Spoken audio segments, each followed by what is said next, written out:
Hey everybody, what's up? It's Booksy. Today is January 2nd, 2023. I believe I've been doing this for over a year now. I think I think the first videos I put out were November of last 2 years ago now, but it feels like the first year was 20 to me anyways was 2022. So what a year, right? I know what a year it is to start doing stuff on AMC when it's been predominantly downside. Um, what I'm going to talk about today, I'm going to try my best. I know.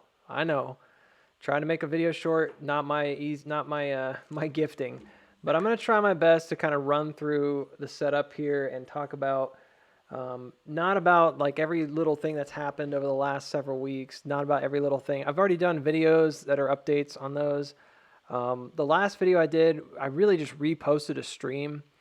And I mean, the first comment was like, hey, this is too long, summarize it. Well, look, I do try to do that, but with the holiday around the corner and having a lot on my plate, I decided not to do that. And I would just repost the stream. You're going to get a lot of that same information today, but hopefully a little bit condensed. Um, I have a lot that I would need to go over if we were going to cover like everything. Okay. So there's going to be some really brief moments, things that I talk about that are very quick, and there's going to be some time spent on other charts today that I want to spend more time on. Here's the thing. We're kind of at this moment right now. There's been a few of these moments for the past several months, right? But we really are at a moment right now where you're starting to come to a close. You're coming to a place where it's the point of no return. And what I mean by that is that you're about to cross into the realm of like a downtrend, right? And I know what you're thinking, Booksy, we've already been in a downtrend. What are you talking about?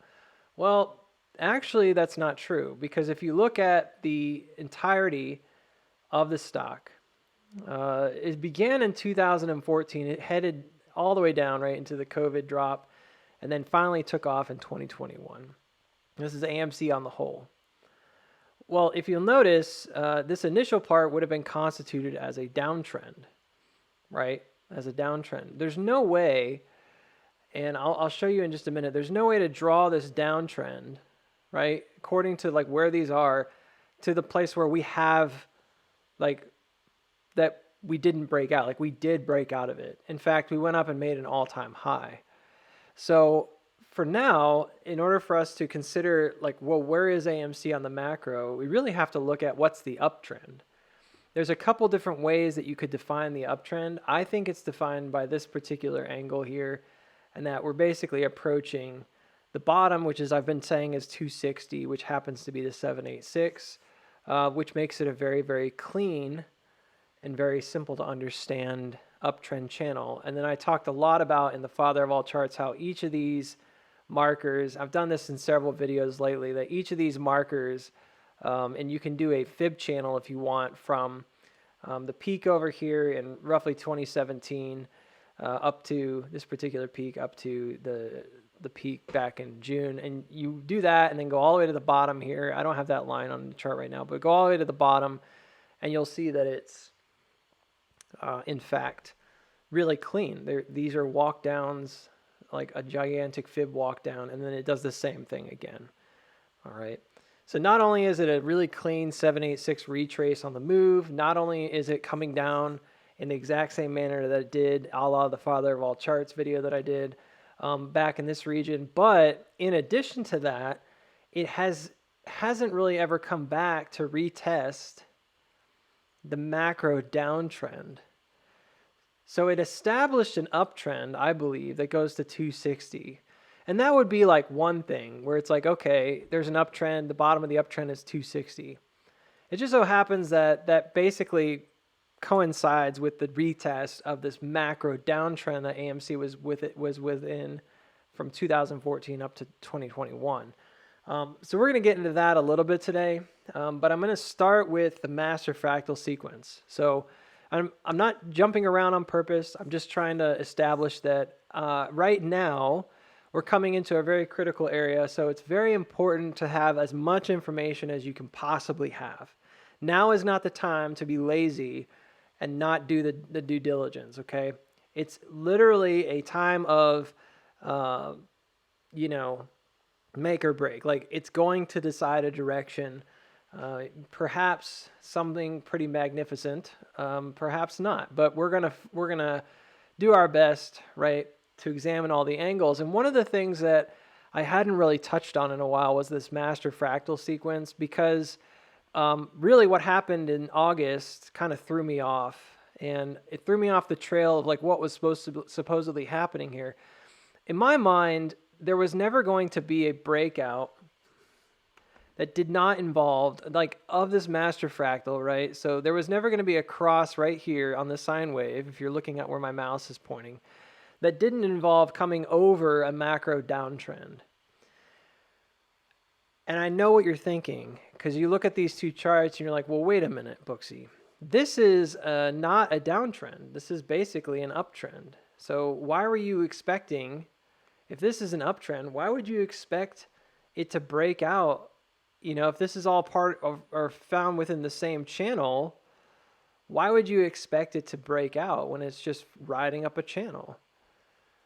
Well, this is an accumulation on strength in some regard because it's rising. This is an accumulation on weakness because it's falling.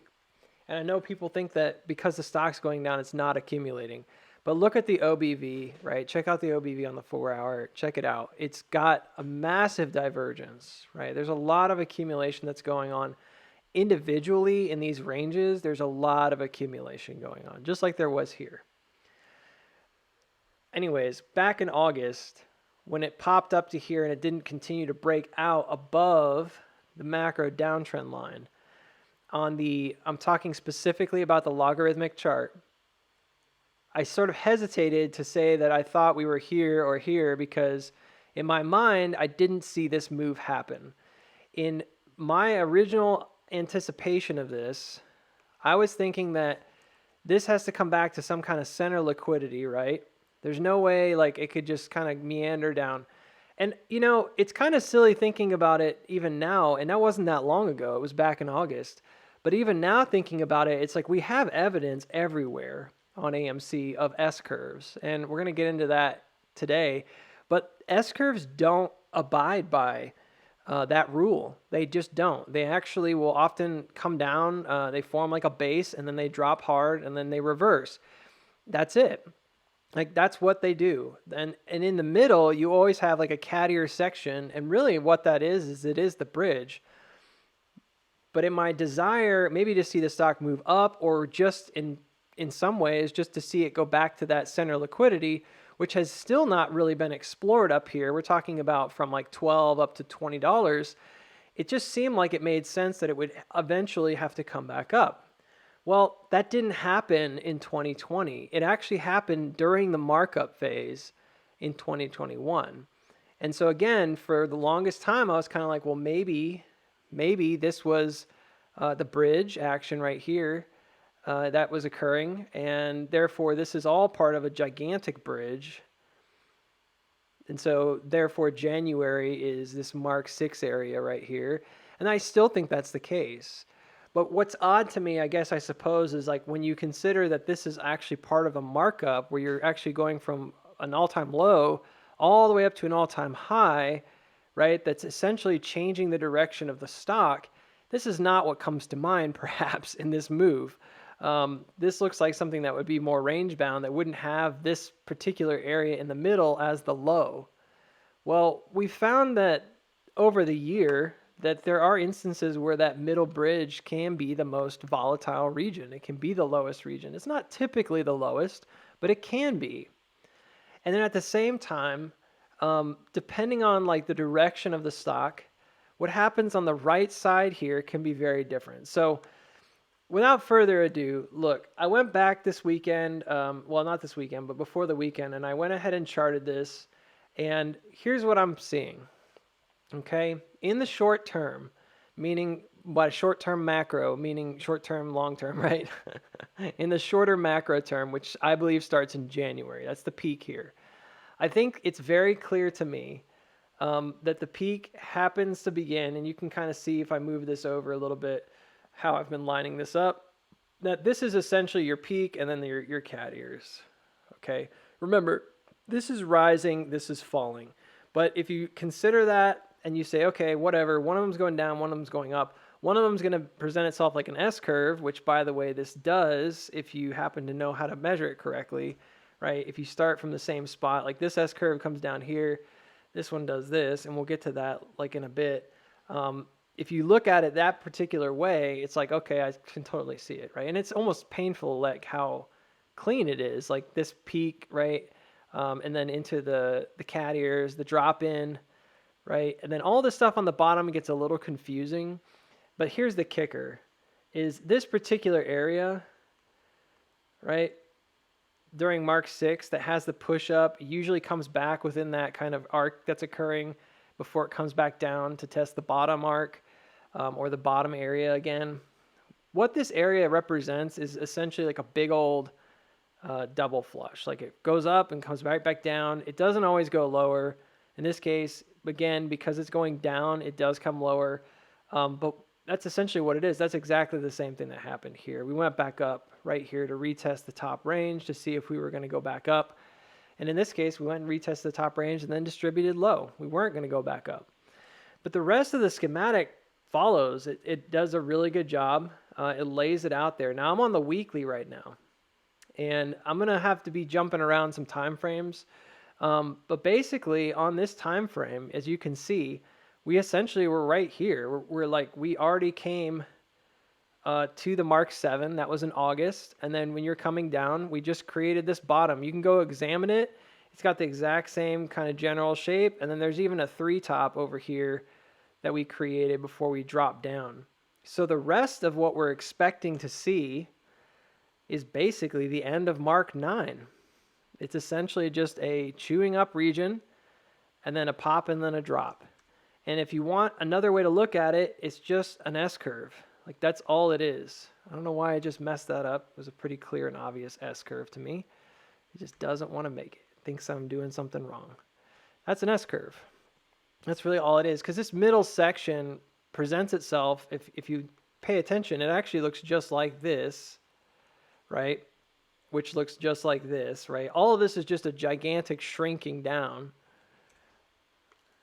of the schematic, and ultimately it doesn't really matter once you get to the area that's just so noisy. It just turns into this massive push down. Well, in our current time frame, I have debate about whether or not, and I'm not going to zoom in right now, but I have a lot of debate in my mind about whether or not we've actually created this upward move. As you can see, it doesn't seem like it's there. It's not visible. However, we came very, very low right here recently on this massive push down. Normally, and I don't know if you can tell easily on this because of the maybe the lightness of the chart, but normally, okay, when this cat ear occurs, and this is pretty standard, like this is not, oh, sometimes, no, it's like most of the time when this happens, 9 times out of 10 at least, I would say, this push up right here ends up being about halfway across the whole schematic. So if your schematic goes from, let's say, I'm going to do the lower line. If your schematic looks like this, you know, then this particular cat ear, this only comes up. This only stays, like it usually stays pretty high. But this is not like this schematic because this is going down, and ultimately this presents itself more like a what? Like an S curve than it does like a sideways action. That matters because the manner in which this thing comes down might look very different. We may not get this pop and drop that we're kind of hoping for or expecting at this point. We may not get it. It's possible we may not get it. That being said, there are some other things that you can look at here. So in the shorter term, it's important to look at a few really key points. So I am going to go back out here. Well, we're going to keep it on the weekly for just a second. One more thing, and then I'll zoom in. One more thing, and I'll zoom in. So in the local time frame, we had talked about this a lot going into August, how this expanded and then contracted. It's basically like a gigantic triangle shape, right? And it's essentially just a giant head and shoulder action. It goes up and then it comes down. And I used to call this the T2. You can see it's marked here T2 because it's a mountain and then it's followed by another mountain that looks exactly the same. And then it forms the rest of it, and that's part of the T3. Well, again, old school Booksy would have said that's the mountain and that's the second mountain right here. Now, if you need more evidence of this, go look at what happened in January coming up here, and there's a mountain and a smaller mountain. It's part of that cup, right? And you'll notice that had this broken to the upside, it would have looked pretty much identical. Like you would have had this come up like there, and you would have had, okay, you have a mountain, and then you would have had another little SOS, and this looks essentially just like what you see occur in January, right? Where you have like the first peak, and then you got a little one. Okay, and that's all part of just old school like Booksy schematics. The reason I'm mentioning that is because right now, if you're in that mindset, it makes a lot of sense to me, a lot of sense why we mistook this right here. Because remember, I just said this is a shrinking iteration, and then again, this is like the main mountain, this is the secondary mountain. It makes a lot of sense to me why we mistook this particular rise and this particular rise as essentially what? Well, they're basically copies of one another, right? And that's exactly what we were finding, was that they looked like a shrinking iteration. Now, someone else might come along and say, well, Booksy, how certain are you that it's just this, right? Is it possible that we already did this business right here? And wouldn't that make sense that we could have already done that little M shape and we're coming down in the final drop? It could make sense. I just don't think it's wise to anticipate that because this particular region is still a fractal match. Frustrating, yes, it is. Because probably if you were to zoom way in here between Mark 8 and Mark 9, you'd probably see some kind of a shrinking going down into this region, right? Just like we saw when we were coming down from August all the way into October. Because that's the nature of fractals. You're going to see the same kind of things play out on the smaller scale as they do the larger scale. So this right here, this arc, is what I believe is the Mark 5 through Mark 9 arc. And I think this is the way that it needs to be drawn on our current schematic. The reason that's so significant is because it would be possible for someone to look at this and say, no way, that doesn't look anything like this because it doesn't have the head and shoulder symmetry. Well, look, it does. This obviously has the head and shoulder symmetry on the top. We would all agree, I think. And then it's got the same thing on the bottom, right? It comes up and then it bleeds down. It comes up and then it bleeds down. And in both cases, it bleeds lower than like what the main baseline is. You see that? It starts and it ends with a liquidity test. Starts and ends with a flush to the downside. Well, here's the thing. Here's the thing. Even though, and I would agree that even though this looks like different, slightly different, if you come in and you look at the RSI, you can very clearly see that it is indeed a triple head and shoulder setup pattern, just like this, right? Where you have head and shoulder, then a higher head and shoulder, and then a lower head and shoulder. Just like we see in these regions, right? Where you have the head and the shoulder here. You've got the higher head and shoulder here. And then the other head and shoulder, in this case, is really weird looking. Y'all are like, I don't see it, Booksy. It's there. It's just really strange looking. But it's in that schematic. Now, I would venture that if you were a first time ever approaching this, that you probably wouldn't care that much. You'd just say, well, that's just bearish. It's going to go back down. But then take a gander, because I'm going to zoom in a minute, but take a look at the macro schematic then, the super macro, like the bigger picture. Where would you say that is in the bigger picture? Well, check it out. Look at this right here.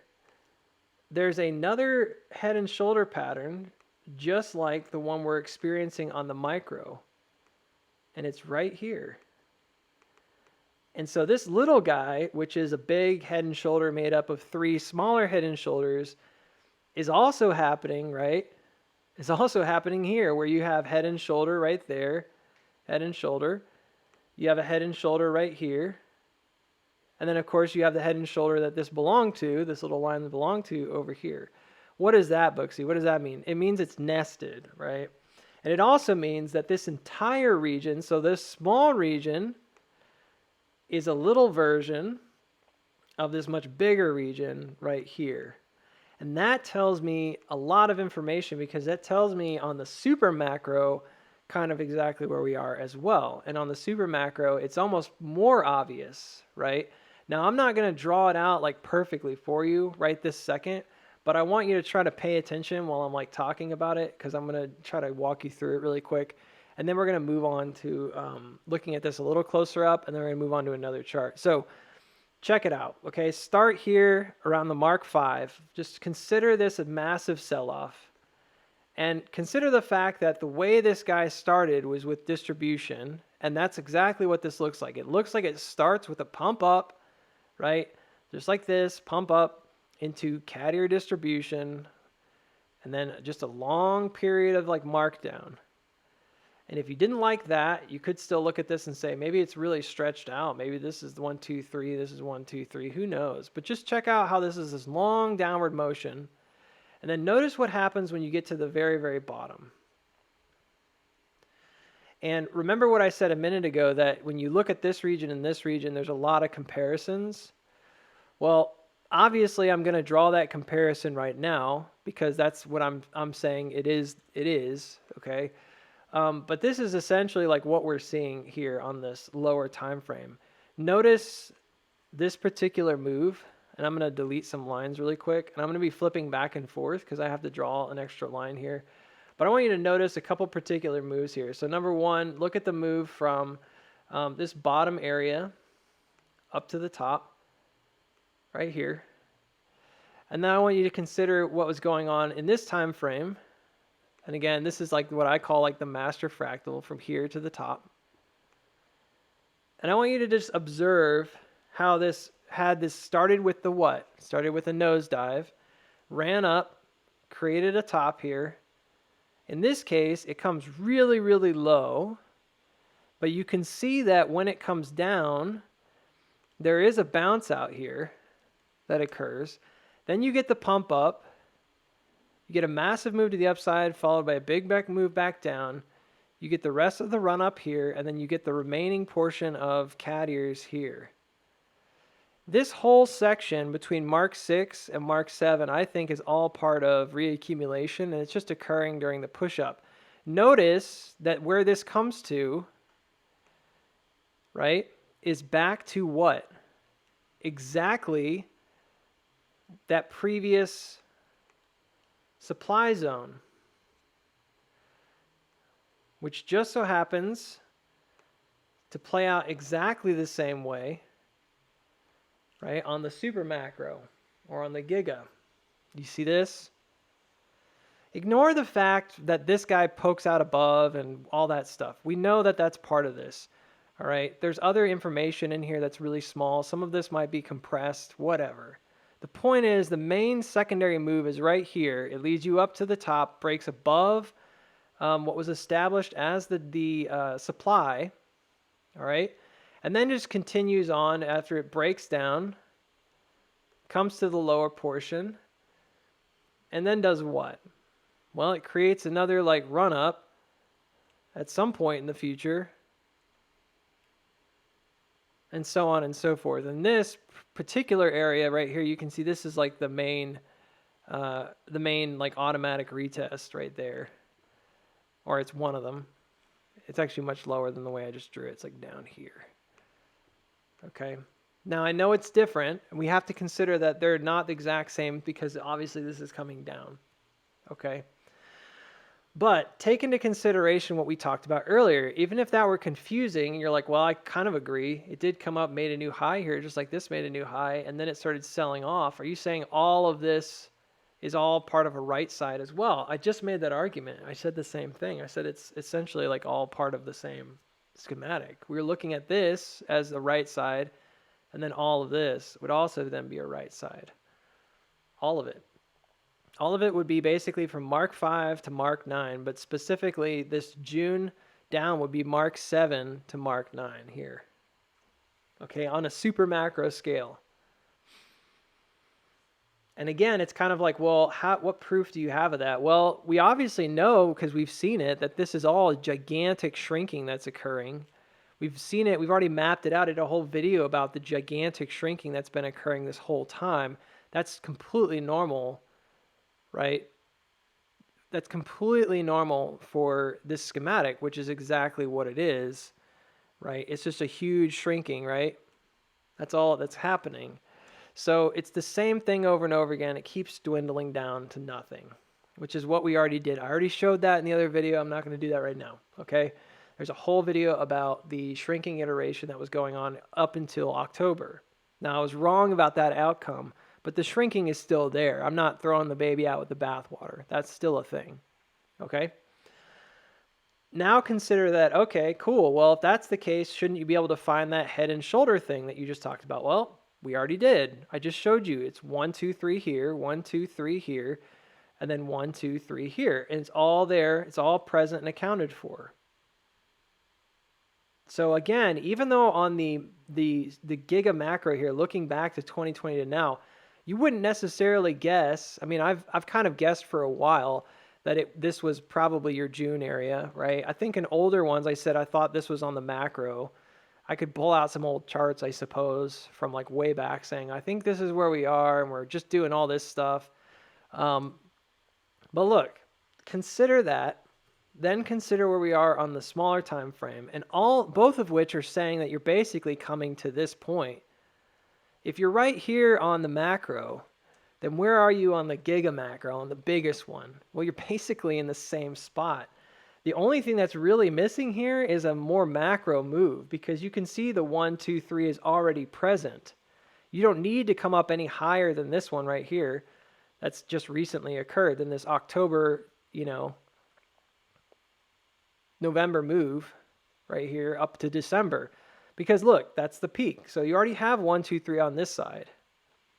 The only thing missing is the third little bump on the smaller 1, 2, 3 that goes basically from, 2022 to now, okay, for the last year. So it's interesting because on the macro schematic over the course of, 1, 2, 3 years, you've played out the same thing over the last year. That tells you there's a shrinking and diminishing. Now, some people might say, how do you know that that would be the end of it? Well, look, if it were the other way around and we were going micro to macro, I wouldn't be sure. But this is the macro, like this is the big picture. So that means that this is already looking like it's completing. Then that's all you have to say about it. So like on the macro, it's already basically done. Like on the giga macro, it's already done. So what are we waiting on? We're just waiting to complete it, right? And we haven't seen it complete down to the smallest minutia yet. It's going to be all buried in the chart. You're not going to see it on this chart when it's all done. Even if this popped up and then dropped again, it's going to create a really minor RSI change here. And then ultimately, if it comes down again, you're just going to see a little bit of a blip on the radar, right? On the weekly. That's it. It's going to look like it bumped up and dropped back down. But that's it, right? Like that's the remainder of what we would be looking for anyways. And it might not even do it to that degree. It might just be very flat and then just drop. And I would still say that's probably it. So it's interesting because on the biggest time frame that you can look at right now, it's coming to a close, right? And again, if you're looking at this from that perspective, you can start taking this and saying, well, all right, cool, it's a head and shoulder. So where did these shoulders occur? Well, one was here, one was here. So you can start marrying them together. And what you realize is that this bounce, the one that was the 2020 bounce, would be married to what? This bounce right here in terms of a head and shoulders setup. It's tempting to kind of look at this and count it the other way, like, oh no, this is all the head, right? I agree, that's what it looks like on the macro, like when you're just looking at the price. When you look at RSI, it tells a very different story. The RSI tells you that the RSI was already head and shoulder, like basically this region which ended in November of 2021 compared to the region that occurred from February till May. that's actually the ones that are connected on the RSI, which is kind of interesting. It's sort of different. And then you start looking at the pattern here. It's like 1, 1, 2, 2, 3, 3. And now you're coming down for the last one, right? And presumably would break back to the upside. Not surprisingly, again, we talked about 260. We already talked about how the S curves are coming down, but I'll run through that really quick today. If you look at where this particular level is, it's actually higher. It's like 350. It's not actually 260. If you look at the mirrored breakout here, like where would you, let's say it did that, right? That this was all, okay, you're right. Maybe you're right, Booksy. The parallel, where would that go to? Well, this has you coming back up, if it were reversing, right, to back above this particular trend line, which in our case, where is that pointing to? Well, again, maybe not surprisingly, it's a really tight intersection that's occurring, and it's not like perfect the way I've drawn it, but it's a really tight intersection that occurs right here in this region, which is early January, right around $12. The reason that's significant is because the rest of the stuff I'm going to show you, you'll see that that $12 region, while it is, like, oh, well, Booksy, wouldn't that be a possible rejection of this downtrend? Well, that, for one, it's actually intersecting the downtrend. This particular line right here, which runs from October up, it mirrors essentially in a forward-facing view, not a mirrored view. In a forward-facing view, it mirrors the price action that we saw. Again, I'll get into that right here in November of 2020. And what happened during that time frame is it did push above the very same line, basically. All right, and then it found support, and then it ran. And not surprisingly, if you look at this intersection area right here, and you see where these intersect, this is the same trend line. And we're going to get into this in just a bit, but this is the same trend line as this guy over here. And it's mirrored, it's a trajectory down from December 1st. So if you look at the current trajectory, it's negative 71 going down right now. Right now, it's doing the opposite trajectory of what we see going up. This is a reversion one. You can't use this, but there you can do it, You'll see that, oh yeah, it's actually 71 degrees coming down, 71 degrees going out, which is exactly what you would expect. And the same thing happened in this particular area. Here, I'll do like that. So that's 108, and you can see 108, okay? It's really the same thing as like doing like the 71. I just kind of messed it up, so you have to flip it around. There you go. That make you happier. So there you go. Same trajectory down that we experienced in this region, and both of which, right, we're heading towards what? Well, potentially like they were heading towards this parallel when they started doing that. Okay? So not only does like the arc confirm that and all that jazz, but the actual exit trajectory here on the mirror would also confirm that, yeah, indeed, you might be coming down and then popping right back up above what? Well, at this point, you would say, okay, let's say it continued down and hit the target.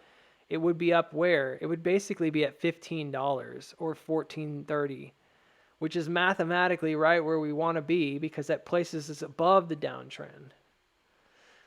Pretty crazy, right? So it's actually working in the same exact manner, right, to establish what we saw in the slingshot model, which I'll get to again in a little bit. This is going to be a long video, so buckle up, right? And don't whine about it in the comments. You guys, this is super important, okay? Super important.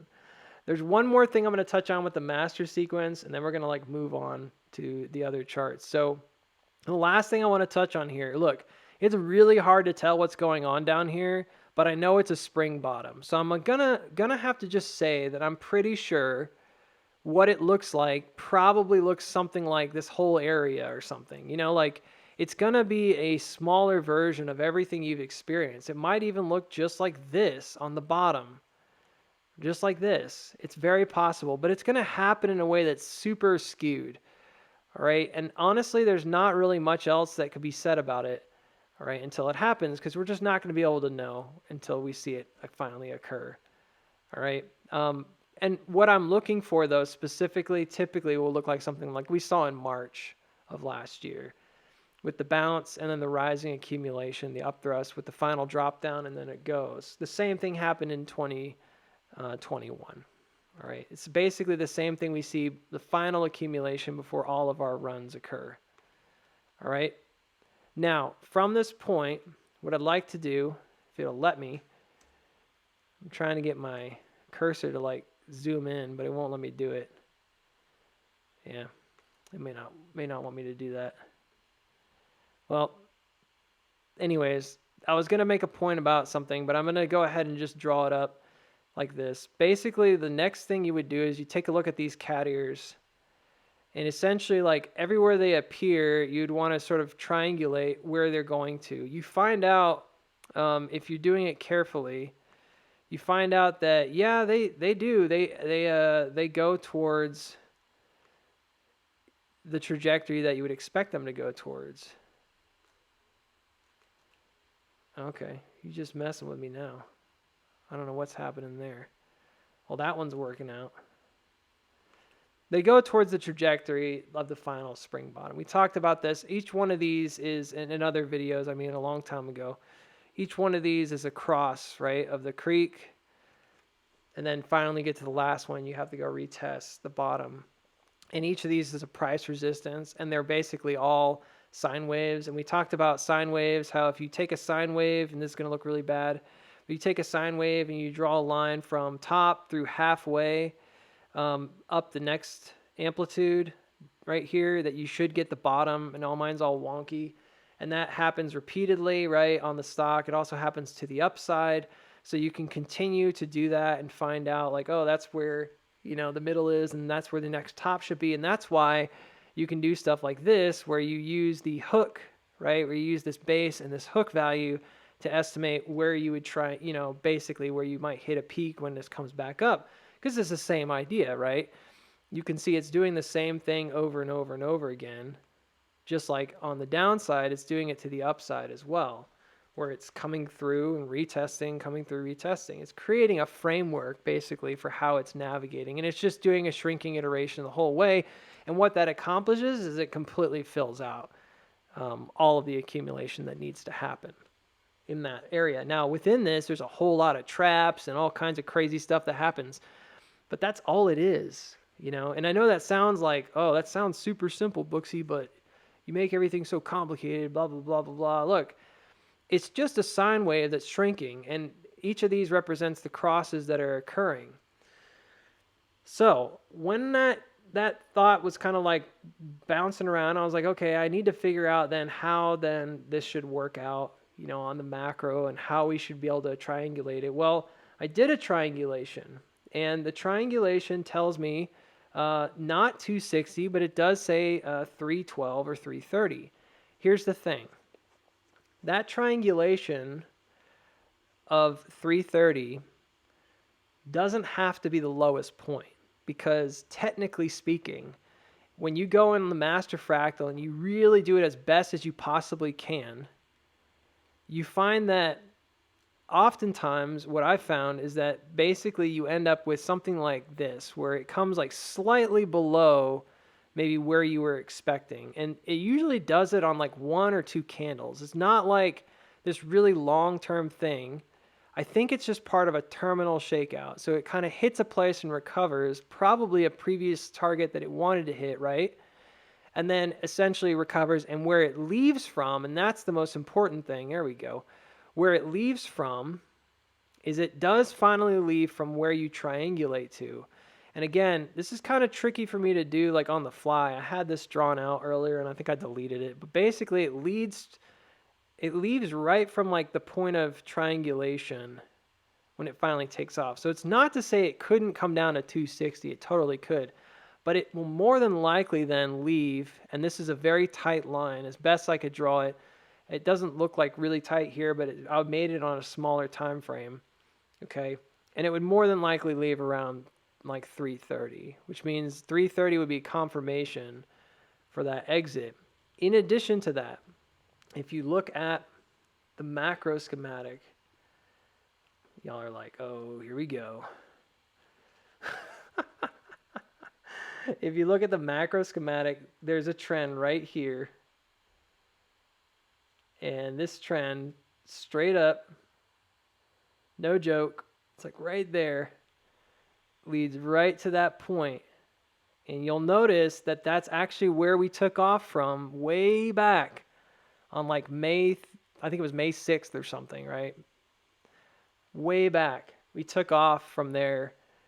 And that's the cross. That's the actual trend cross right there that occurred. Now, I don't know beyond a shadow of a doubt, right? Because you take this guy and you look at how, oh wait, well, Booksy, I mean that angle doesn't seem to kind of work with this. Well, does it? I mean, it kind of does. You know, it's a bit of a widening, but it does. It's pretty close. It's pretty close in terms of being like basically even. You can see that, yeah, no, it works. There's a pretty strong, I would say, downtrend at that particular angle. So what we're doing right now, this 70-something% backup, is fully in line with what we experienced on this schematic, which amazingly I made like a year ago, almost today, because it was like January 9th or something last year.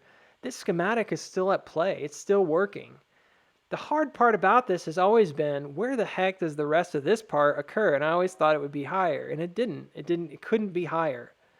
It just couldn't happen that way. We never went back and retested after we left here, and this is the preliminary supply, and you know, it was a support, but after we left, it never went back and retested this value. It just didn't. Now we're coming back to test it, and it's no surprise then that now when you draw these parallels, and I already messed it up because it doesn't want to work, but I'll take this one back. Now when you draw these parallels, you see that, oh yeah, well, it's all coming back to this particular region right down here between 260 and 330. That's where it needs to go. That's the 786 retrace, and it finishes the retest on this downtrend that was once the norm for the stock, right? That was once the norm for the stock. And so it's interesting because even though this area was really slow, methodical, you do see like the triple, bounce here, just like you see it here. And ultimately, this is kind of your bridge bottom. Therefore, taking a look at this, we would conclude that, and I would conclude that this is indeed correct, that this is where you should be going right here. That this is essentially the schematic, right? And it's strange because, again, it's like, well, I mean, it's weird, right? It looks like you're kind of not really doing that, but I think it's totally the case. I think this is exactly what was going on. And maybe it's wider, I don't know. There's all kinds of stuff we could kind of talk about with, maybe this was narrowing or this or that. But the point is very clear to me, which is that ultimately, like, what you're trying to do is come back and jump these creeks, right? And so you're doing that systematically until you get to the end. And ultimately, the biggest one right here is what matters the most. Now, is there any other way to kind of qualify what I'm saying? Well, yeah, but at the same time, this would take me forever. So I've already spent a lot of time, like 40 minutes, talking about the master fractal. You guys are like, oh my gosh, that's just the first part, Booksy?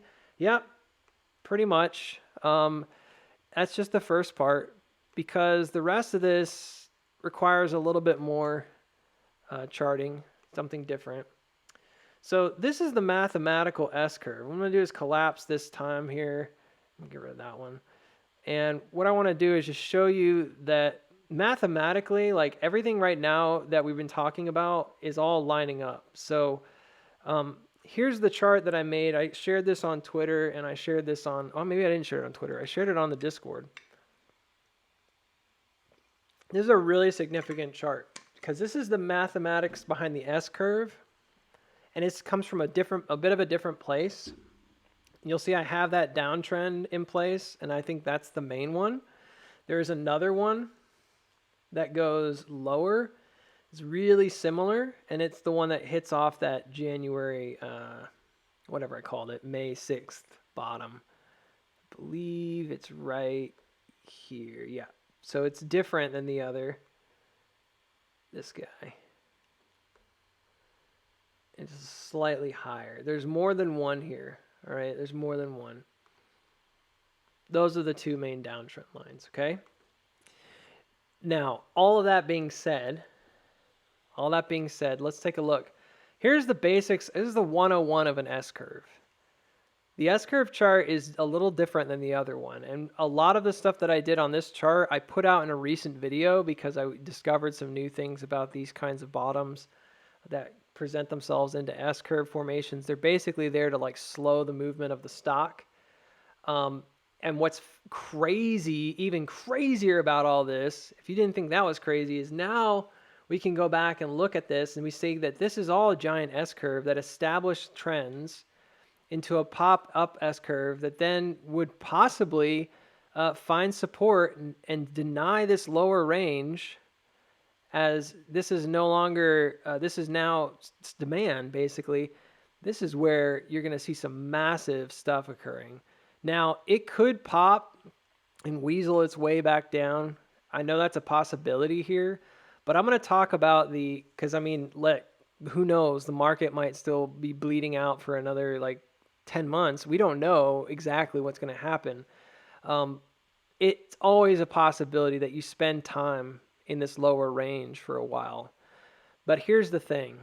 Okay, right now, the mathematics for this, if you look at the forward speaking motion, which is I'm coming down in this particular pattern. Remember I said you could take a line here and you can draw it through and you can observe how each of these layers is met up here in our current walk down. Each one of these is fractally the same thing. It's really strange. If you go look at it closely, you'll find that, oh yeah, it's actually, bouncing with the little cat ear and then it falls down. And then this guy, oh yeah, it hooks right here and then it has the cat ears and then drops down. It does the same thing. Okay, you walk all the way down, you start looking at this area, it's like, well, it looks pretty different down there, Booksy, Well, does it?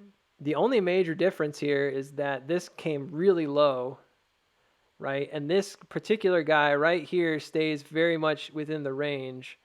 If you take that and you push it out to right here, it actually looks pretty much the same, right? And then this final walk down will be the final drop here. Well, what is an S-curve? Well, an S-curve is basically bull support versus bear resistance, if you want to think about it that way. I think resistance because it's down, right? It's above you, pushing down. And support because it's below you and it's pushing you up. And in every S-curve, which are these red guys, right? And I know I started this bigger one way back here, but it actually starts, there's a smaller one that starts right here, essentially. In all S-curves, you always have a bullish arc that's moving, and then you have a bearish arc that's pressing you down.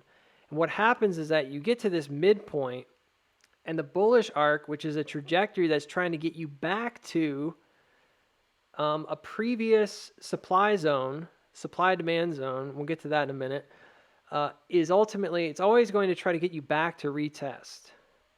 Before you say like, poppycock, Booksy, look, if you haven't watched the other video, I'm not going to necessarily be able to convince you in like one simple tiny demonstration, but I'm going to show you this anyways, just so like you understand what I'm saying here.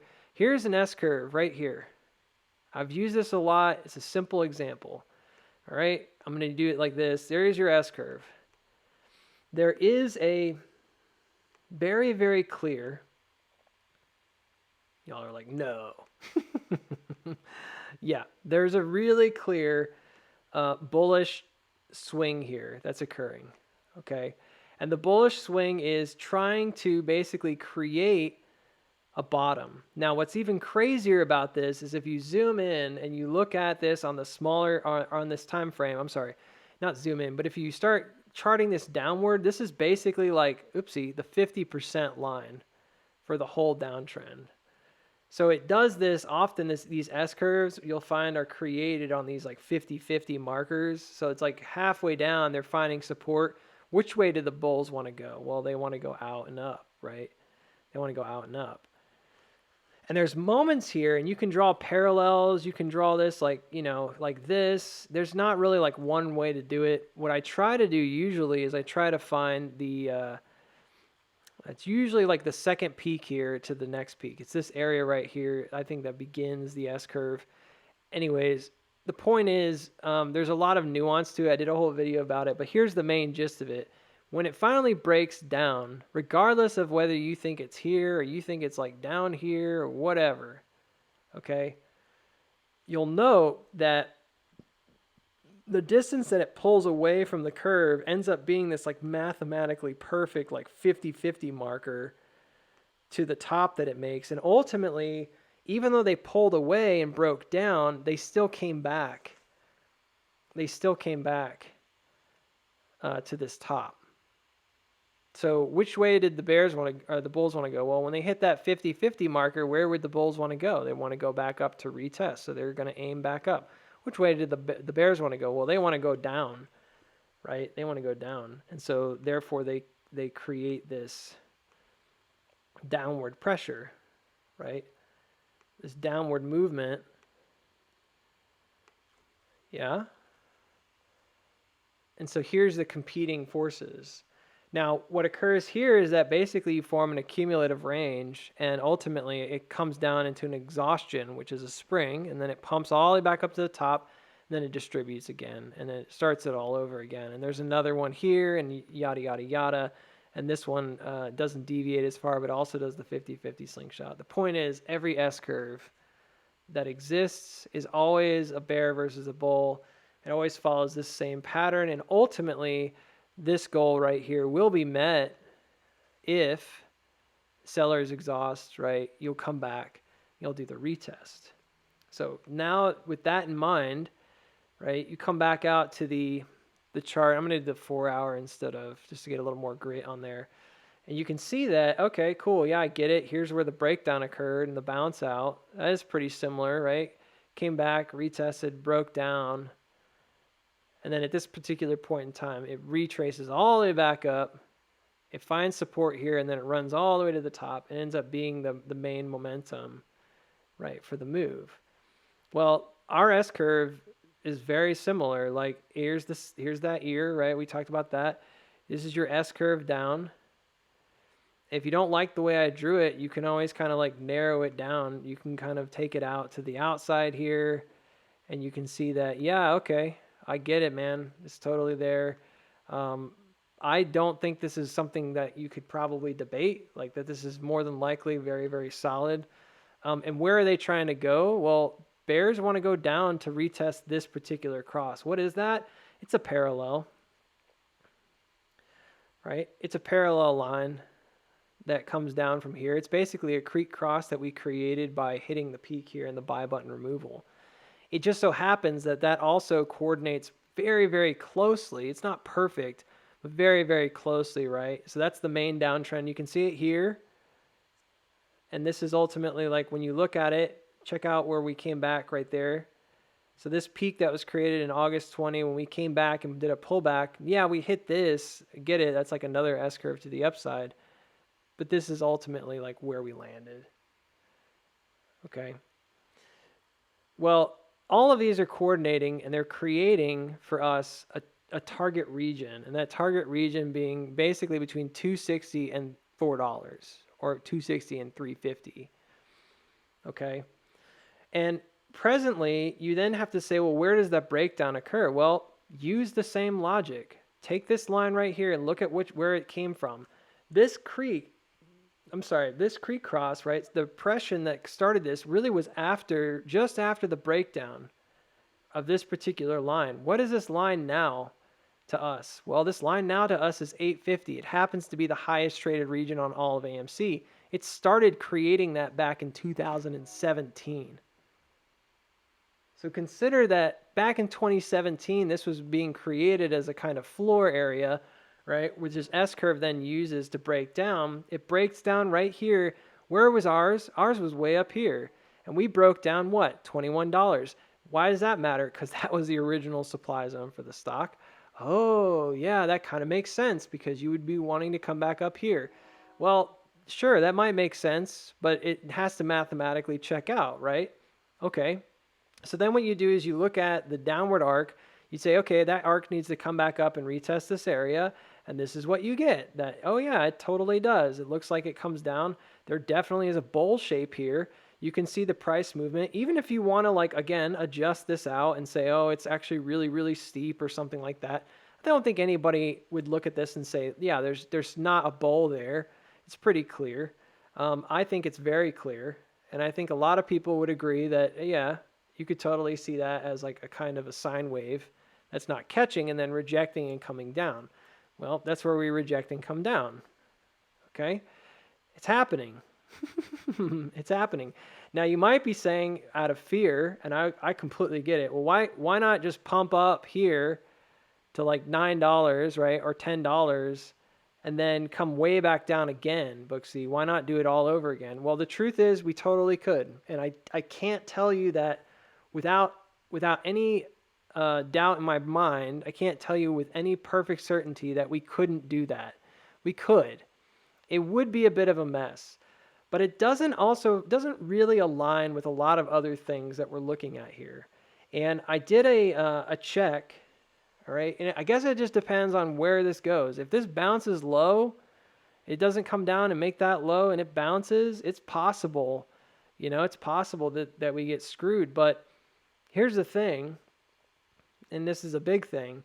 The downward arc is really important. And this downward arc, which is the bearish one, in our case, they both start at the same spot. They both basically start at this particular top right here. But again, draw it back to where you have created.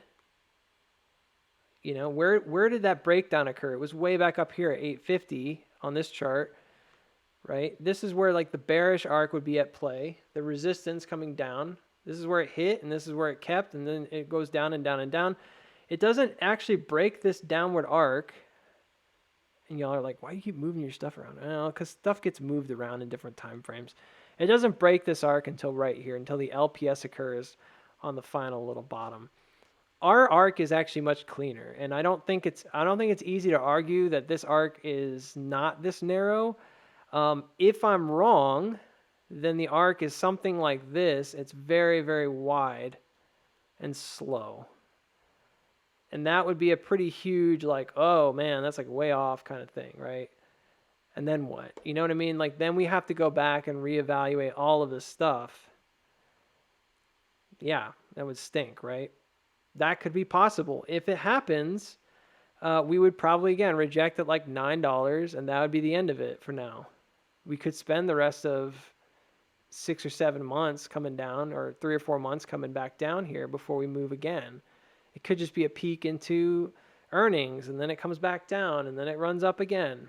It's all possibilities, all right? But for right now, the way that the arc is presenting itself, the way that we've been looking at, again, this master fractal, yeah, this guy doesn't come up that high. It never does. It always stays within that downward arc. And the question is it possible for this thing to pop and come all the way up here, right? Like doing this? And the short answer is I don't think so. I don't think it's impossible. I just think it's not likely. And the fact that the downward arc is very, very clear right now, and that it actually rejected really clean, like right on it, makes me question the idea itself that, oh, we could actually see this thing, come back up and then drop back down. It's not outside the realm of possibility, folks. And I need to repeat that like repeatedly. Like, obviously it's not outside the realm of possibility. But I will say this, currently coming into this 260 region, all right, if you get the drop and it hits this area down here, remember, this is a 786 and a channel touch here and a downtrend test. So everything that needs to happen would happen right here in terms of a recheck. So not only is it an important fib level, but it's also a recheck of this downward channel. It's also a recheck of the upward channel. When you look at what's been established here, all right, I went ahead and did the math. Remember I said that the basics of an S-curve were this double resistance? Well, the basics of a slingshot is that essentially the distance you pull away from the bull arc is about half the distance you're going to travel. It's only a 50%, and this is indeed 50-50 move right here. If you go from the, well, now it says like 117 up to the 885, you see that the intersection is essentially right where, what? Right where it was supposed to be, you know? It was right along the lines of the 50% and right along the lines of this bearish, or excuse me, this bullish trend. So again, it's like a slingshot. You can even see it, and this is the craziest thing to me, is that when you look back now, you can totally see it's a gigantic like rotational symmetry, right? That's occurring right there to get you back. And that same thing that we've seen repeatedly in this stock is that it loves to do these like weird rotations, and it's totally doing that thing right here. So this slingshot essentially would have to play out in this region. Is it mathematically solid right now? Well, remember, we rejected right here off of 850. Now, I've got a couple different ways that I've been drawing this arc. I feel like pretty confident that this is probably the closest I'm going to get, maybe right here.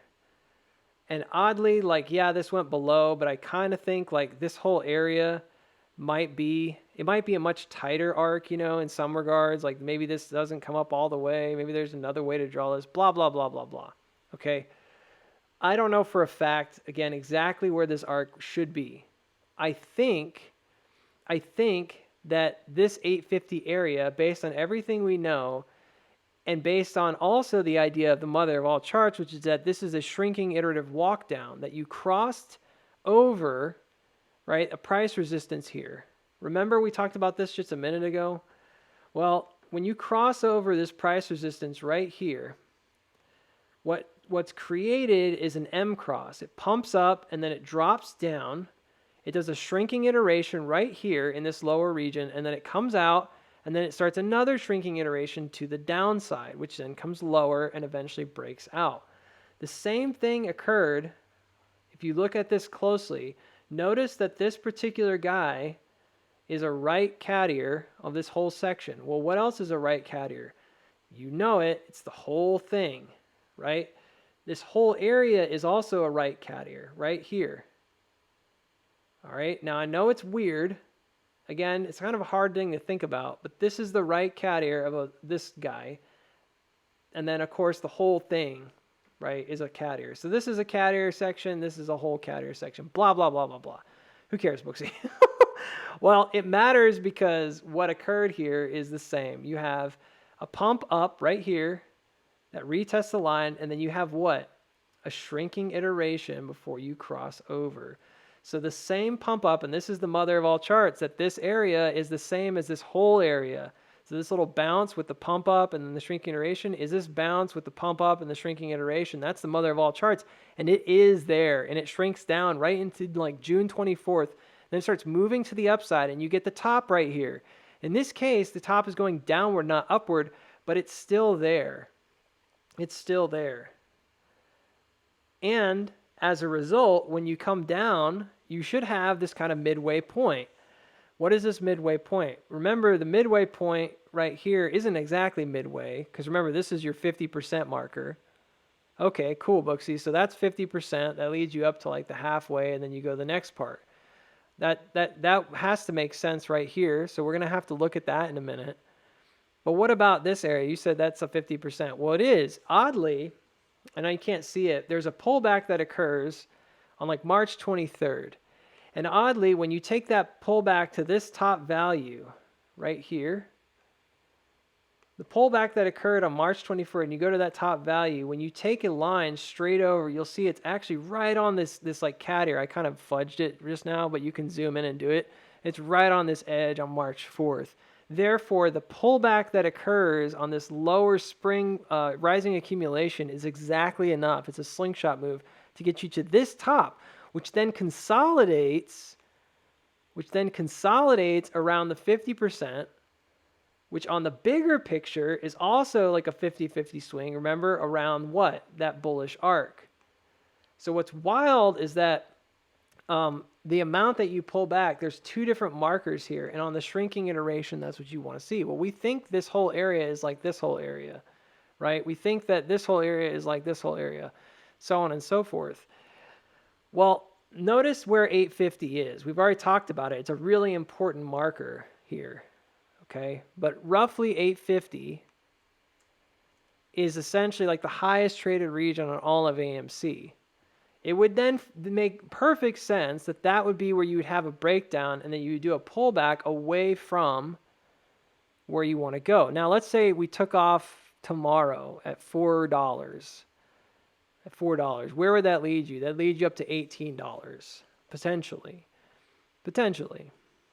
It's not perfect, but potentially.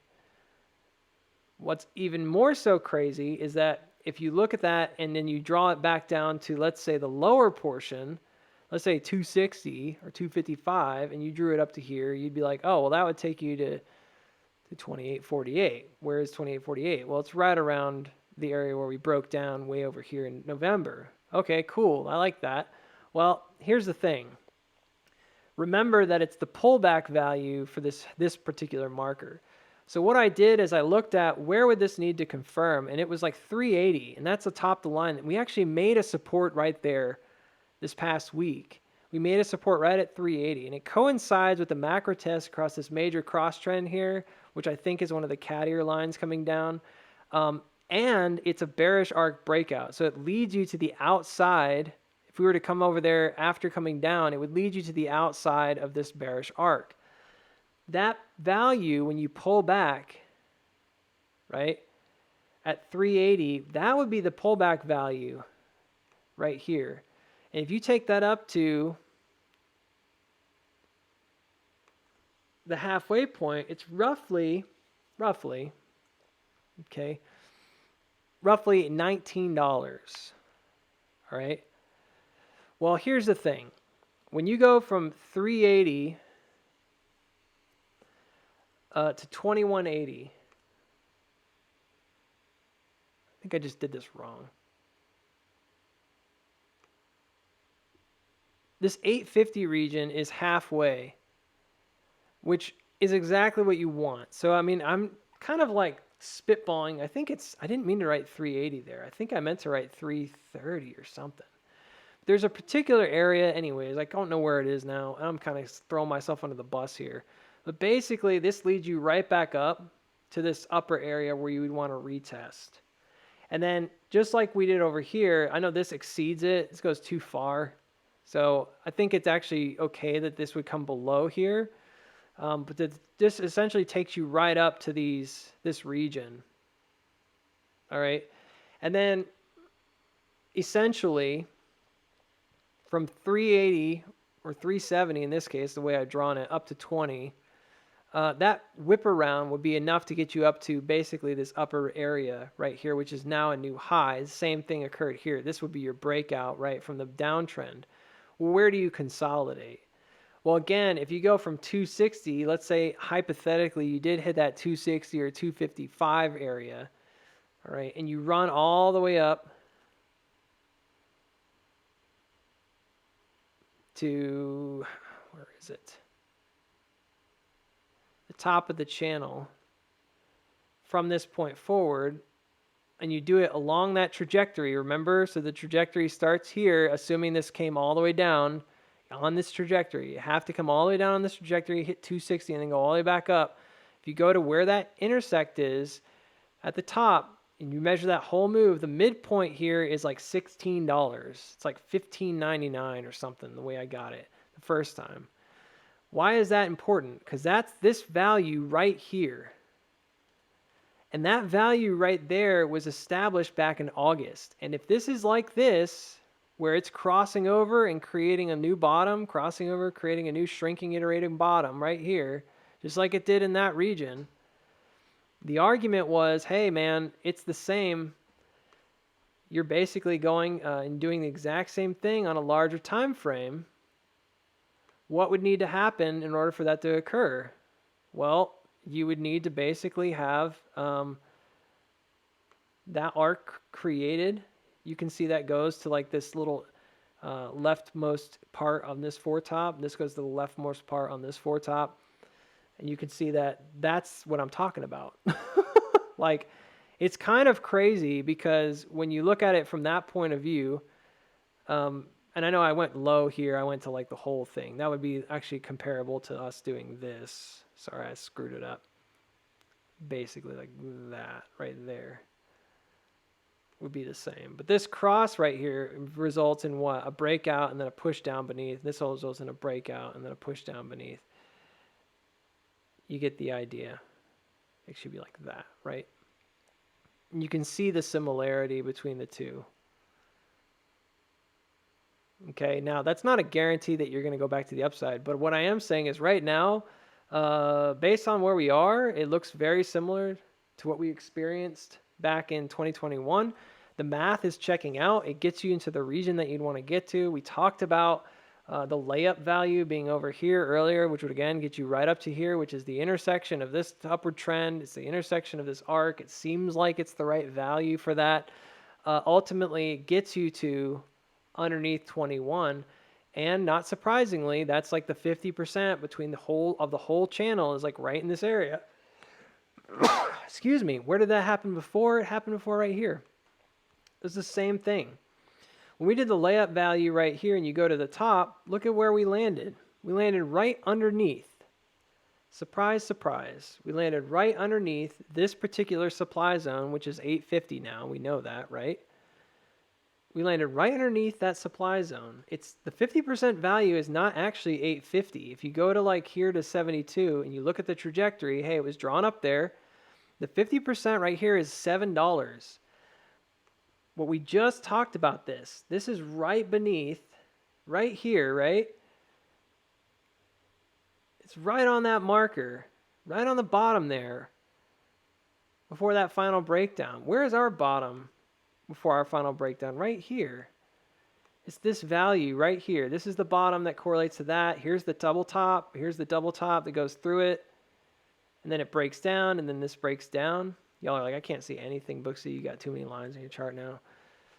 I was making a point about some of this stuff. The point is, this particular breakdown, same fractal. Look at where they even appear here. They appear together, here and here. It's the same exact thing. This is the breakout. They pushed away from it. Remember, it was trying to get back to this value here, this upper value here, and it does. And notice where we actually leave from way back then. We took off from that value right there, right around $7. I think it was actually more like $7.45. All right, so it's probably more like $7.45, not $7. But you get the idea. Okay, it's similar. And the point is, where do we finally take off and go to all-time highs? Right there. So the breakdown occurs way over here back in July of 2019. It comes all the way down. It follows the bearish arc downward in this S curve. It establishes the bullish arc, the bullish momentum moving up. It goes away from it, comes down for a liquidity grab, runs up, reaches this again, comes back up here, forms a reaccumulation on top of the macro downtrend that was occurring. It pushes off, and where does it take off finally from? From that line, the same place that we think the arc started, which is crazy. When you look at the current setup, knowing that, hey man, that's pretty much the same exact area, you're looking at the same things right here. What value is this? What region is this in? 1833. What did we just talk about? Right? What did we just talk about? We talked about, oh, well, we're going from 380 up to here, and you go up to 1833. Where's the midpoint on that? It's right here at 850. 1833. So I really should say 1833 here, because I think what I was trying to do is like be more like an estimation, but it's really 1833. That's the correct value. That's exactly where it's supposed to be. Like, it's identical to this particular setup region. I know it's confusing because I keep adding more crud to my chart, and everybody's like, oh my gosh, please stop. It's too much, Booksy. But look, it's exactly the same. The setup is the same. And I've said it before in different times. I know. Nobody wants to hear it over and over and over again. They don't want to get like let down, so on and so forth. But I'm telling y'all, that right now, the way this is set up, it's set up basically to take advantage of this move the exact same way of this slingshot, the same way that we did in 2020. The biggest question that probably people are going to ask is, what if you're wrong about this? What if this bounce down is really here and or whatever, or it hasn't happened yet? Well, if I'm wrong about it and it hasn't happened yet, then the only thing that's going to change is that this goes out farther. But this downward arc and this downward arc would also have to go way out, right? It would just have to. But notice that like these downward motions are all essentially symmetrical. Do you see how this particular downward arc right here is the same as this downward arc like right here is the same as this downward arc like over here?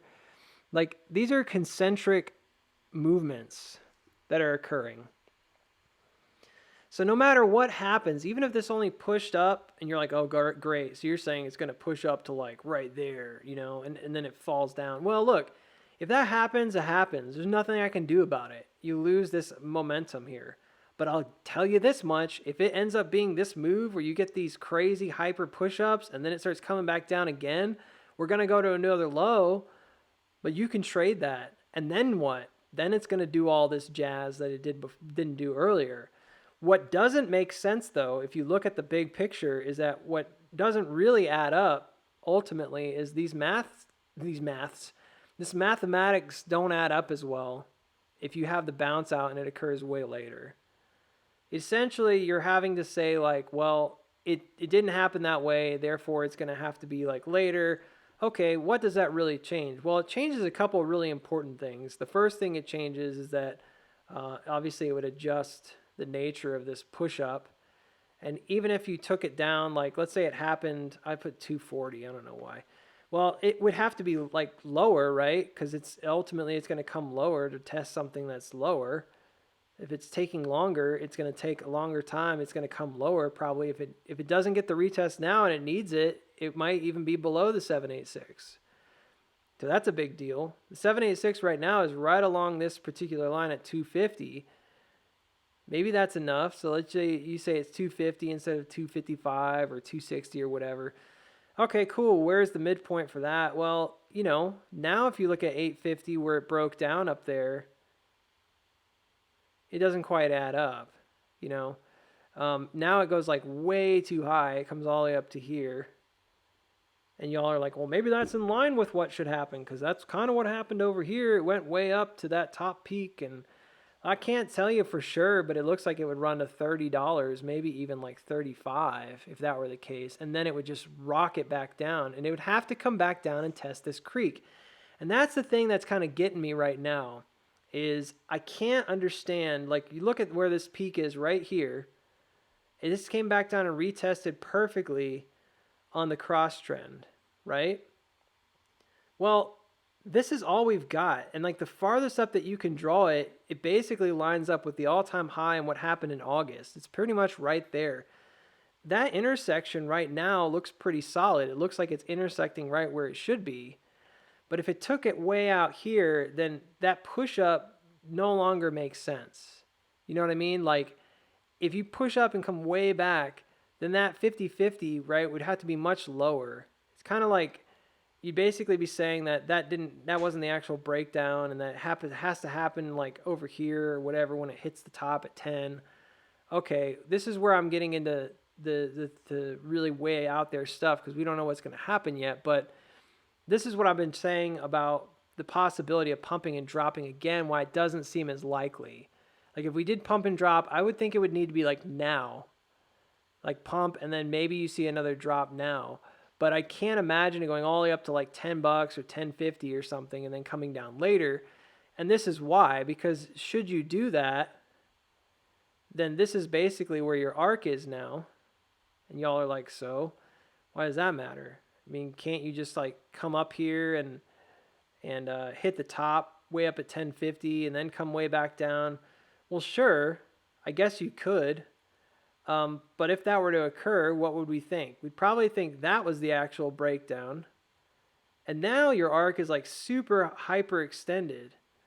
And the question is it even possible to run up here, hit this point, come back down at a symmetrical angle, because that's what happens right here, you know, come back down again, going into like May or June, and then pump way, way, way up, right? Again, on the same angle, and catch this trend. It's not possible. You can't do it. You lose it, basically. Like, it's not there anymore. So it's no longer the same setup. Now, does that mean it couldn't be something different? Sure. I guess it could be something different. Does that mean that everything has to go out the window, Booksy, if you're wrong about this one little thing? No, but notice where this setup is in relationship to this top. It's setting up in a really clean way to do this particular action right here that we saw in January, right below that $21 area. It's like really clean.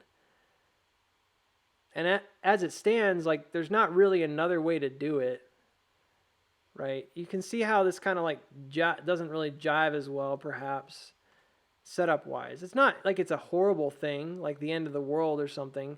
But then how do you come back and retest this downtrend? Well, the answer is you don't. Like, at first it looks fine because you're like, well, it could be very similar, right? Maybe this doesn't come up as high, but you could just do that, Booksy. It's not that different. And then you could still sit here like along the same blue line. Yeah, along the same blue line, and press yourself up just like this guy did. Again, there's not almost like not enough time to do it, right? And you look at that and you think, well, that could be possible, I suppose. But the problem again is like, well, yeah, that's possible. Well, I don't think it's out of the realm of possibility. From a math standpoint, look, there's a big difference now because you don't have, it's just timing wise, like, it doesn't really add up. You know, this particular guy is not insignificant. This is like a midline, basically. This is a middle point, an anchor, for the stock. It only lines up with this particular 50% line in the time frame, basically between February, and if you're looking at the same like kind of 3 or 4 months, it's basically like April down to May, June, July. It's like the same time frame based on where we are. So if in the event that, let's say, it didn't come that low, it broke out and went sideways, like, okay, here we go again kind of stuff. What you basically then have to look at is, how do I reconcile, this would basically pump all the way up to here, which is very high, right? And it would break down, and you'd be like, okay, maybe it's this. And then you take that, and you do a mirror out. You take the same thing. You look at it coming back down. This would come all the way down into April. So that would be like earnings. It'd come all the way down into April. And then you'd have to do the same thing again, because that's what it's going to look like. And this would pump all the way back up. And now you can do your 50-50. Well, look at where that is now. You know what I mean? Like, it's way out there in terms of like the arc. And at this point in time, there's no way. I mean, you can redraw the arc in some weird way, but it just doesn't, it no longer works. You know what I mean? Like, it's lost its stability mathematically. So coming up to retest that downtrend again and rejecting again for like the 5th time or whatever it's been, it's just crazy, because what that does is that it basically is like, oh, we're doing this, okay. Like, oh, we exceeded it, we need to drop one more time. Like, yeah, I get it. It did happen here, right? But it didn't happen here. We didn't get it. We didn't get the retest. Why? Because the downward arc. This one went so high that when it came back up to do the retest, it coincided with the downtrend touch. This one did not. It looks like a half move, half measure, which is why some people think, oh, well, it's not done yet. We're really only here, and you're going to just break out. And you're only you're gonna get the test right there, and that's the true like arc and blah blah blah blah blah. Well, there's not much else I can say except that it just doesn't really line up very well right now with what we're seeing. It's not impossible, and we'll see what happens. If this occurs and it breaks out way later, fine. We'll ride it up to 8 or 9. We'll get out and we'll watch it come back down. We'll see the breakdown happening. there shouldn't be a major breakdown, or there shouldn't be a major resistance at 10 or 1050 when we do a move up. There shouldn't be a major resistance on this line right now. We should break clean above it and then come back down and retest it. If we start going sideways and doing all kinds of weird shenanigan going into, like, who knows, March in this case, that's not good, you know? That would be an indication to us that it's probably not going our way. So on this particular move, I'm not going to like sit here and say like, oh, it's not possible. It's definitely a possibility from a technical standpoint, but you see how like this is less like clean, I guess is the word. It doesn't seem to have the same gravitas in some ways. And if anything, it kind of make me think, you know, I could see how that whipping around that 850, that might kind of present itself as like, oh, maybe it's okay. But from way down here at like 255, coming all the way up to like that anchor point that we're establishing, right? We would have to then say, well, it shifted. Now it's like way up here at 1050, you know, like it just doesn't really add up. So perhaps, you know, it does this and comes down to 12, and it really, in order for it to do that, I think it wouldn't come to 1050. I think if it's going to reject, it'd probably reject lower.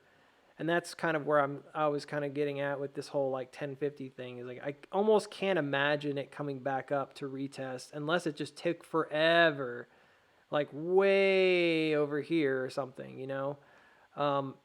Then I could imagine, yeah, I could come back up. And the reason being is that it has to kind of establish that this top is like where you're going to come back and reset. Does that make sense? So right now, like a retest on 8.5 makes the most sense if it happens over here where this intersects 8.5.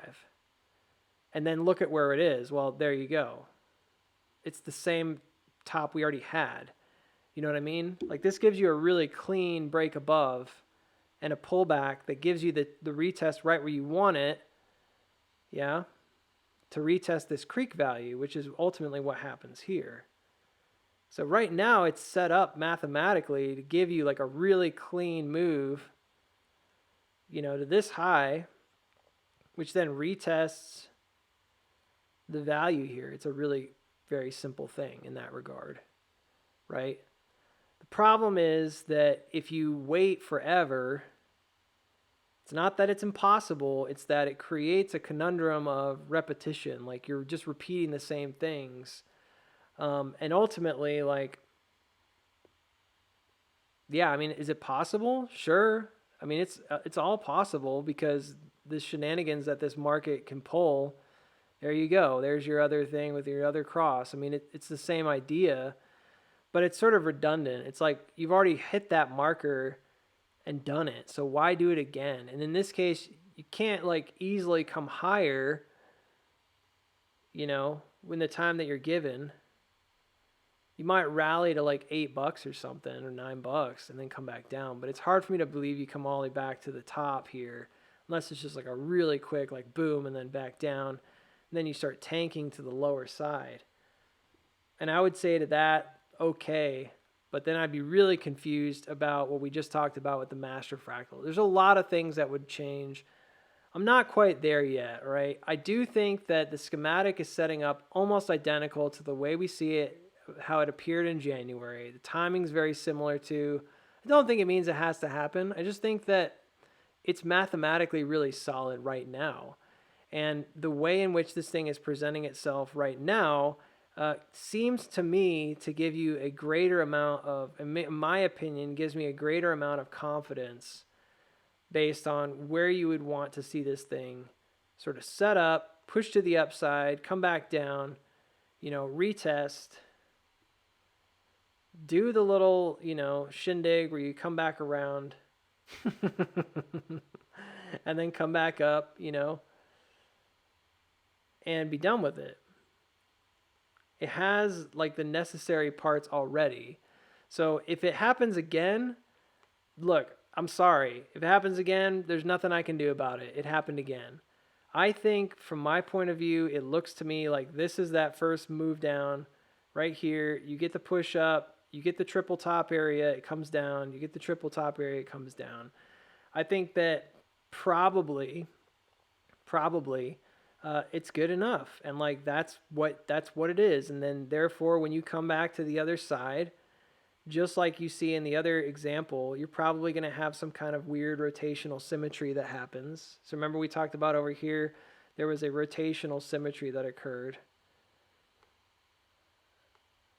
And then ultimately, like it does the same general thing here, right? And then it takes off.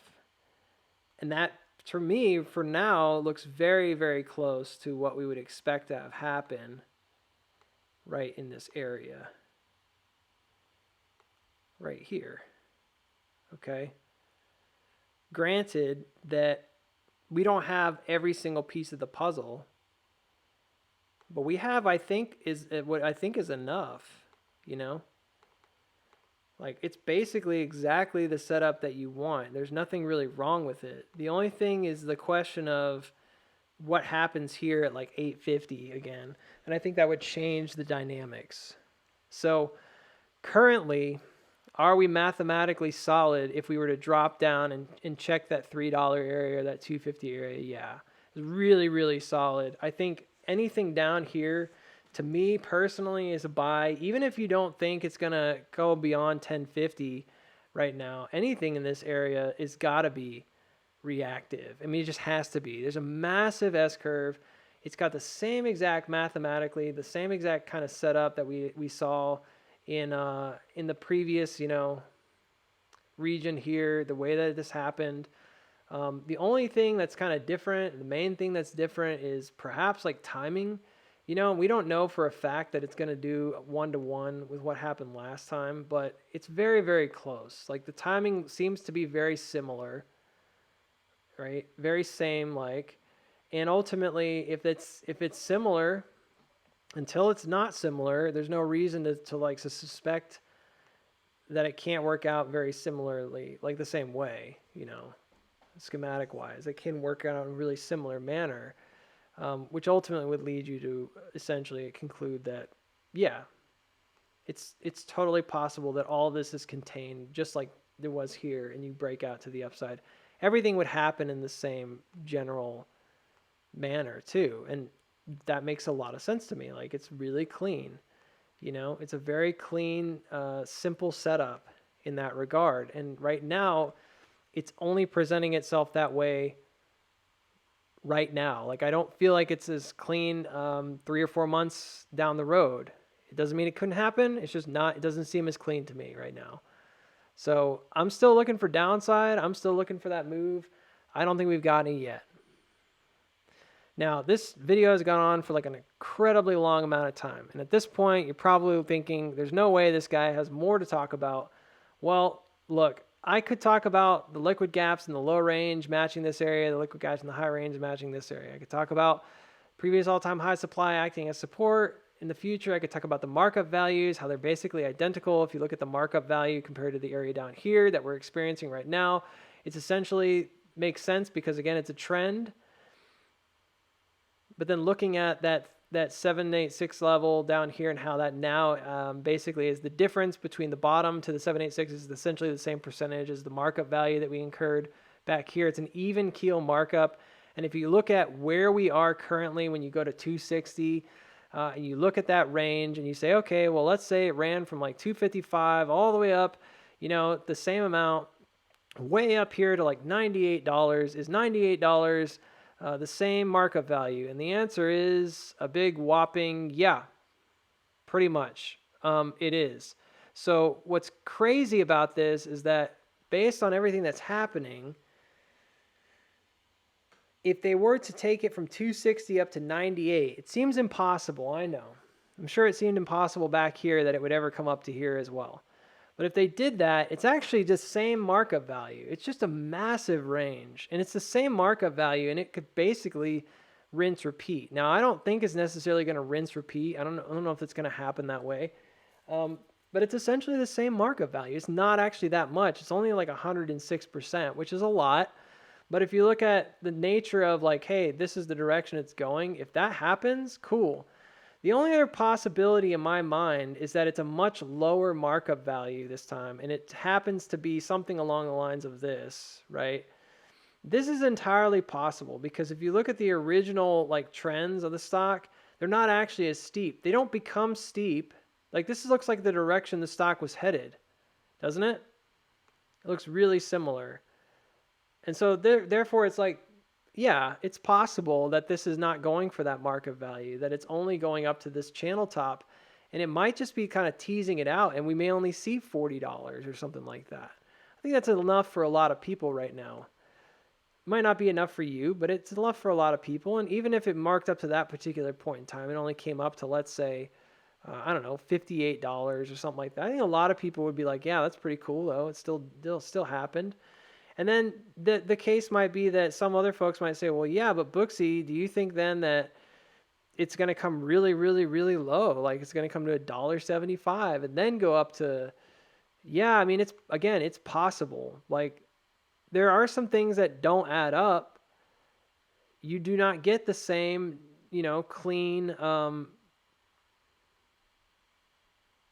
SOSy type stuff, that you get with this particular uptrend. You don't get those nice walk downs being the same here to here, right?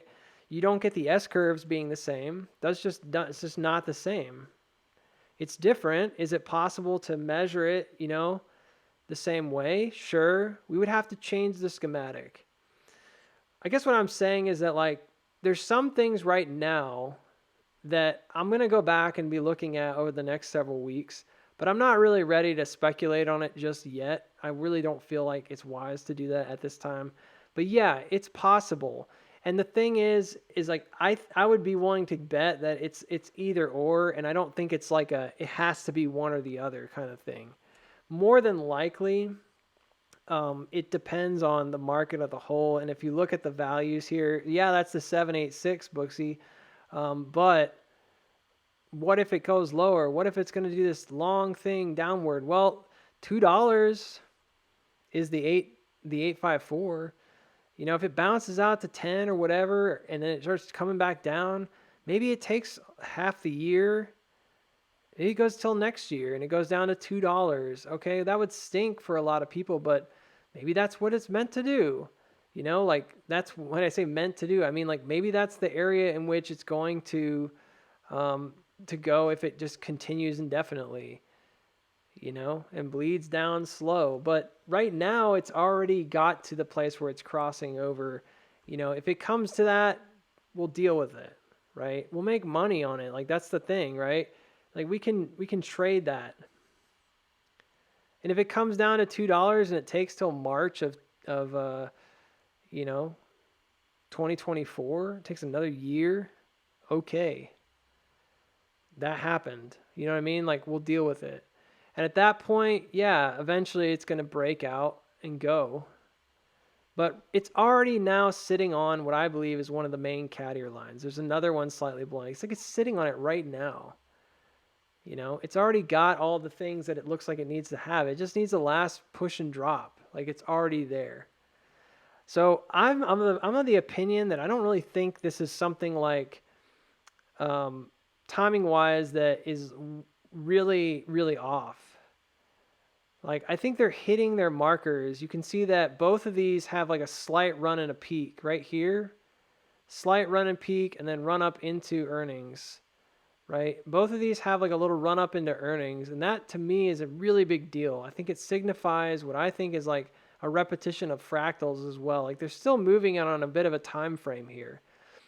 And I really do think that probably we're not that far off. And even if we were only like, if we were off, again, I would say like I'm backing up to that next spot. Like I'm not going to look at, I'm doing that, right? I'm not going to look at it as, oh, it's got to come way down to this lower range. So I'm not there yet.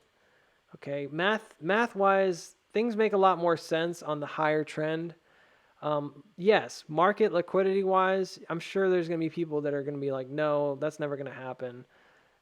It's not going to take another year or two. But, I think this is good. This looks like an acceleration. This looks like a massive terminal spring action to me. I'm bullish on the present price action, even if it only came up to $9 or $10 at this time.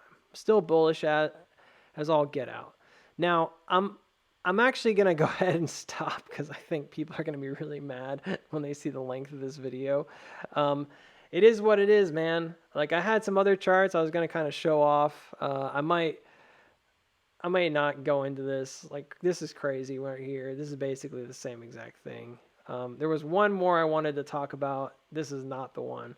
This is one of possibilities of like a massive distribution. I know it's a weird one.